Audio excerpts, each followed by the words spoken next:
Welcome back to the Lights Out podcast, bedtime stories for boys and girls around the world.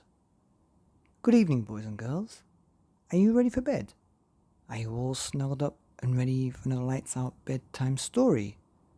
Good, because you're in for a treat tonight with chapter 10 of Fing by, Roald Dahl, by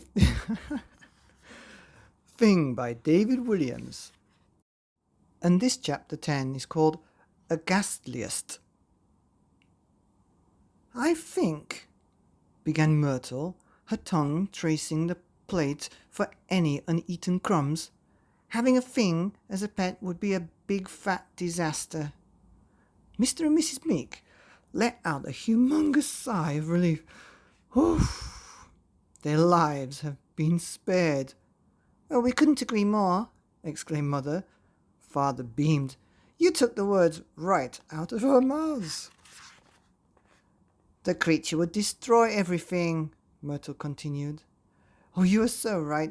Righter than right, cooed Mrs. Meek.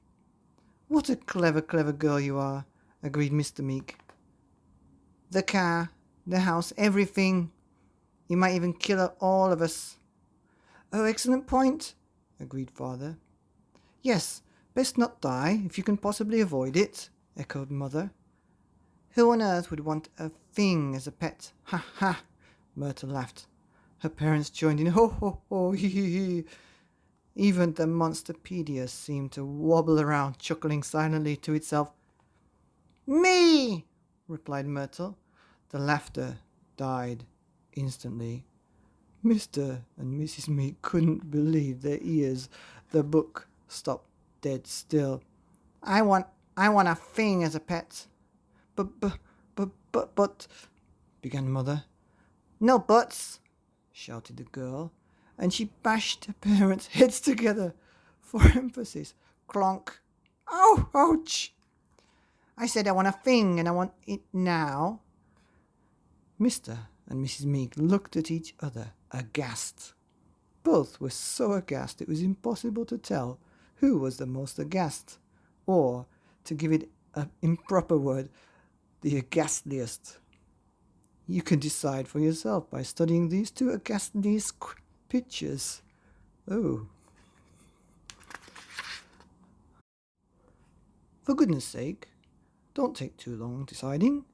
We have a story to be getting on with. Please let's agree that they were both extremely aghast, as indeed you'd be if you had to bring a deadly animal into your home. Now all they had to do was find one.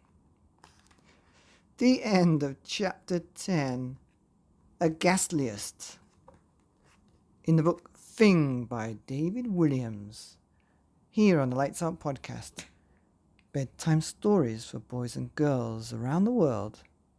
Good night.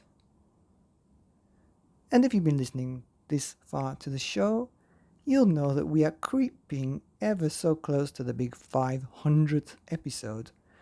And I'm a bit nervous, and I think that's why I haven't been reading any stories for the last few days. I just don't know what to read for the 500th episode. It's keeping me up at night.